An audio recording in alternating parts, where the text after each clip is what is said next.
Welcome to the Roanoke Real Estate Podcast with your host and realtor, the Frazier Hughes Experience, and do not forget to Hughes it or lose it.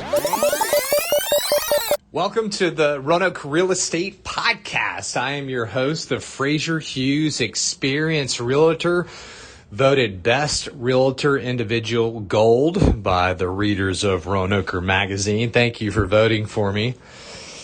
And also, I contribute for the Valley Business Front. I write a column in there that's a bi-monthly column, the Valley Business Front, called Real Estate Matters. All you got to do is Google this stuff, folks. Roanoke Magazine, Best of 2021. You'll find me. And then Valley Business Front Magazine in Roanoke.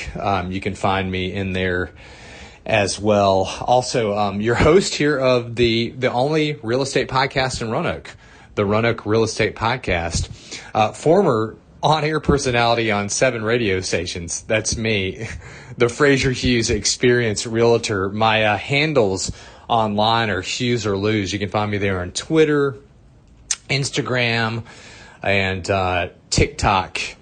And I'm on LinkedIn and then Facebook under Russell Frazier Hughes Jr. Most recently, I changed my Facebook name. And the reason I did this was because I really love having the name Junior, and for a long time I thought it was odd to have the name Russell, but I began to love it, and I was like, I really wanted to do this to honor my father, who is still alive and just one cool individual, and he has really motivated me and inspired me in my sales career and given me a lot of great advice. What's kind of interesting about my dad, and I'm not sure about a lot of you, if you intend on retiring, I think it would be kind of fun to retire. I feel like the days go by faster when you have nothing to do. But I hear that people that retire have plenty to do. My dad didn't retire until his 70s.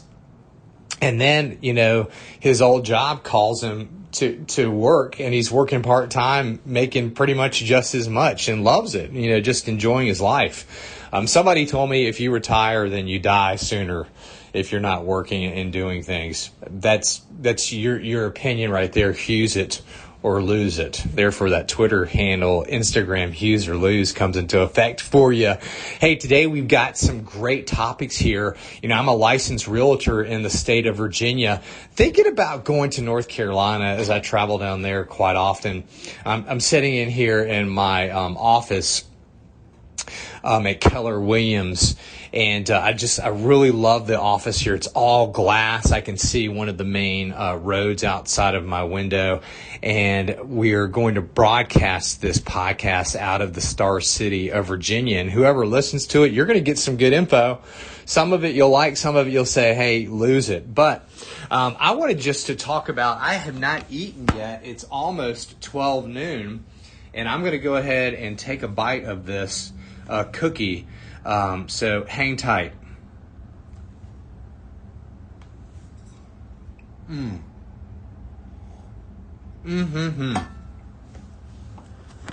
That is a 𝓕𝓻𝓻𝓃's plant-based cookie. The reason I'm bringing this up to you is because I have found that intermittent fasting has given me more energy, also allowed me to keep some of my weight off. Now, as a real estate agent, it's important to have energy, right? For some of you, you might have to have breakfast every day. I'm not that guy. I like to drink some black coffee, but the intermittent fasting that I follow says to have less than 50 calories before 12 noon. So I will try to drink some coffee with creamer that might have, 20, 30 calories. And then I try to eat healthy, because I have an addiction to sugar right now. But so if I hit sugar or some food that fills me up, I'll begin to feel groggy. My energy will go down. But right now, having that plant-based cookie and not eating until 12, my energy is at a really high level. Didn't sleep that great last night. And also, this is harder for me when I exercise. So yesterday I exercised for over an hour. Pretty intense, some weightlifting involved, cardio, some cross training involved there as well. And it was really hard not to eat till 12. So I think I ate it at 11 a.m. But give the intermittent fasting a try. You can Google that, just like you can Google my name, Frazier Hughes, and the internet will give you a bunch of options, and just find out which option is the best for you. I want to thank one of my sponsors, 𝓕𝓻𝓪𝔃𝓲𝓮𝓻, for giving me, just amazing stickers. Check them out. If you are in real estate and want to promote yourself, marketing is really big for me. There's a company called 𝓕𝓻𝓪𝓃𝓲𝓮𝓻, and they offer these really great deals and high quality stickers. For instance, right now you can get 3-inch by 3-inch clear stickers, 29 for $50. And you always want to look out for the deals, because the deals are amazing.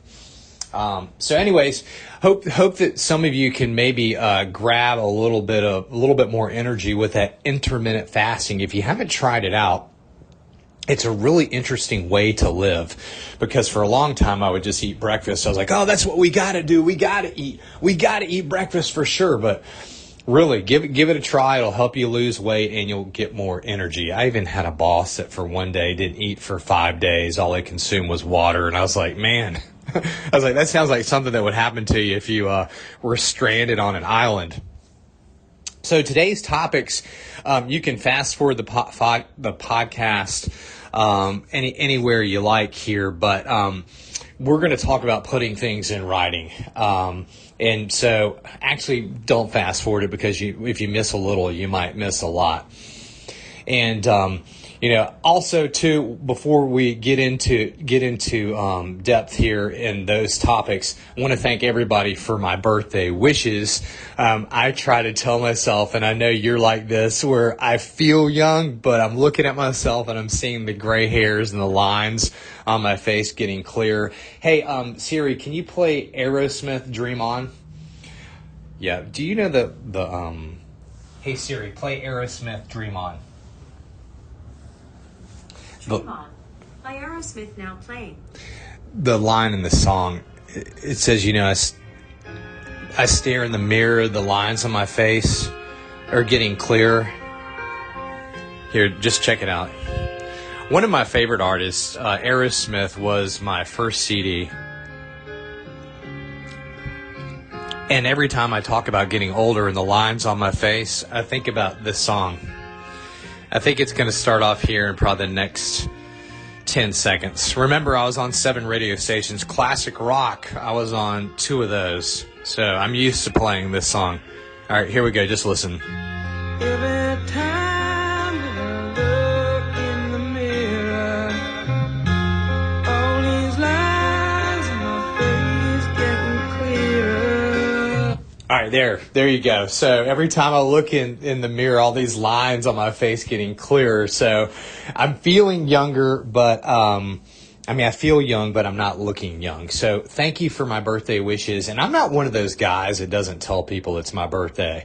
If I'm around people, I'm like, hey man, it's my birthday. 'Cause that's a big deal. That's the day that you were put on the planet. So I'm not one of those folks that was like, I'm not going to tell anybody it's my birthday, because anytime I find out it was like my buddy's birthday or someone I know or kind of I'm an acquaintance to, and find out it's their birthday and we were hanging out the day before, I'm like, you didn't tell me it was your birthday, or I was around you. You didn't tell me that was your special day. Shame on you. So thanks for the third time for the birthday wishes. Today's topic is putting it in writing. As a real estate agent, the first part of the Virginia real estate contract is 8 pages. 8 freaking pages. Are you kidding me? Well, yeah, I used to sell cars. I was the salesman of the year at 𝓕𝓻𝓪𝓃𝓲𝓮𝓻, where we would have just as much paperwork or more. People would come in and say, man, I've got to fill out more papers here than I did when I sold my house. Well, that's not the case, because when you go to the title company, it is pretty much double that. But the 8 pages on that real estate contract, everything is in writing. It's a legally binding contract. And, anytime I might, trip up or someone asks me a question I kind of know or I don't know, I'll just say, hey, look, let me get in touch with my broker. And this is something that's really important, is putting things in writing, not just the contract, not just the home inspection, not just the fact that we're going to try to close on this date, the price of the house, the location of the house, certain things you might want inspected in the home inspection. But there's some other parts to this that you want to put in writing. Now let's go ahead and kick this off with the first story, and this is in the August issue of the Valley Business Front. I wrote about putting it in writing. A little bit shorter scenario. It was probably a few paragraphs, but the story starts like this. I have a client that asked me to list his house, and I was very excited to list this house. I went up against, I think, 3 or 4 other realtors. I walked in there and said, hey, by the way, I write for a magazine, and I was voted best realtor in Roanoke by this Roanoke magazine. And so that really helps me, but also the fact that I can talk and show my expertise. It's not just about getting an award. It's about, letting your client know that, hey, we're going to get you X amount of dollars for your house. And also I'm going to, go to bat for you. And also, it's important that your client works with you. There's many times I wanted to go to my client to say, hey, if you just get out of the way, then I'll sell your house. You just get out of my way and I'll sell your home. So I go to list this house. I'm really excited about it. And, we list it, and the day that the contract came in for the house, a tree fell in my client's backyard. The day that the contract came in for the house that we accepted, a tree fell in the backyard. So the other realtor was really nice. He's been in the business a lot longer than I have. And the conversation went a little bit like this. Hey, Frazier, I'm getting ready to write you an offer for this house. It's, a really strong offer. I think that your client's really going to like it. We're going to want a home inspection. This is the amount. They're well qualified through their lender. And also, by the way, the tree that's in the backyard, is your client going to move that? And so my client already told me he was going to move it.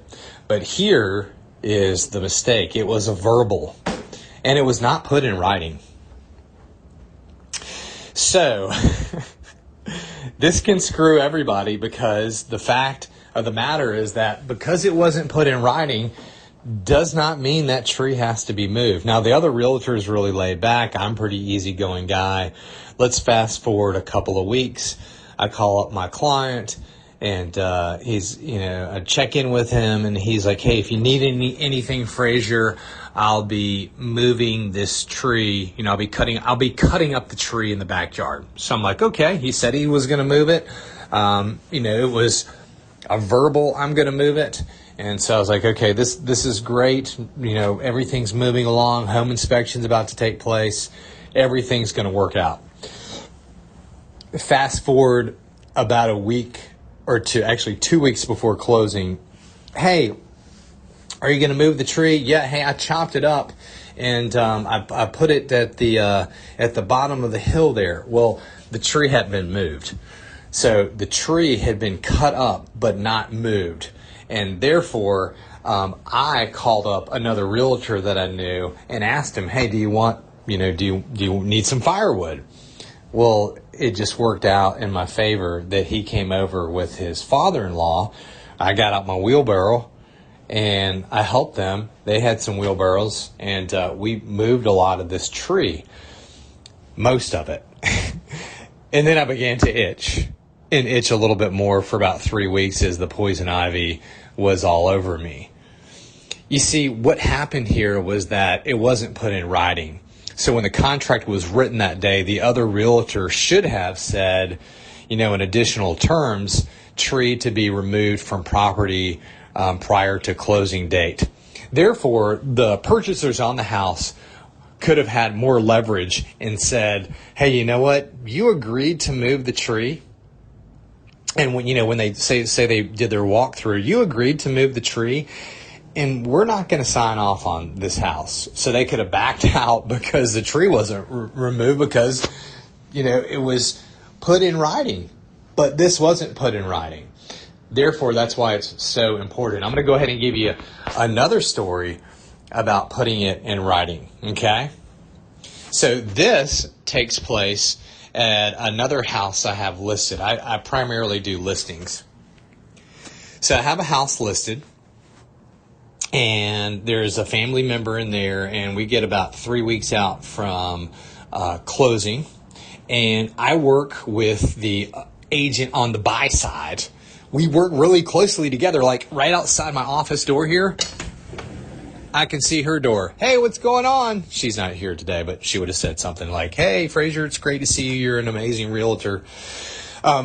So about 3 weeks before closing, my client says, hey, Frazier, is it okay if we leave some furniture in the garage, half of the garage, until a week after we close, or actually a few days after we close? So I asked her, and I said, hey, can my client leave, this furniture in there? And she said, yeah, that shouldn't be a problem. And then I asked her again, we discussed it again. She said, oh, that won't be a problem. Well, about a week before closing, it becomes a problem. The buyer says, I don't want that furniture in there. I don't want the furniture in the house at all. And my sellers are like, wait, what's going on here? I thought you said we could keep it in there. And I said, yeah, that's what I was told. And it turns out they want you to move it. And they got really upset. And the seller, the sellers were really upset. The buyer wasn't budging. They were like, no, we want it out. And here's another good example of putting it in writing. Putting it in writing. See, these two examples, the tree, the furniture, the purchasers of the house could back out because it was put in writing. That was the agreement. For instance, if you walk into a house and you put an offer on it and you see that they have a really cool couch or a TV that you want, put it in writing. Put it in the additional terms, TV to be included. Here's another one, playground in the backyard to be included. Because the sellers could just go ahead and take the playground. And because you didn't put it in writing, it wasn't in writing. It's the simple as that. Here's something else to take into consideration. I had a client that had some cracks in their basement. Well, there's a foundation company in town that, actually, let me take that back. I don't even know if they're a foundation company. They say that we'll fix foundation issues or cracks in your walls, keep the rain out. They came out to my client's house and quoted them over $20,000 for a crack in the basement on the wall and in another corner. So what I told my client was like, hey, you know what? Why pay $20,000 if you don't have to? Why don't you call a structural engineer out here and have them assess it? Someone that does that for a living, that is a structural engineer that can say, hey, yeah, this is what you need to do or don't need to do. So they paid $300, had a structural engineer come out to the house and said, yeah, there's no foundation issues here.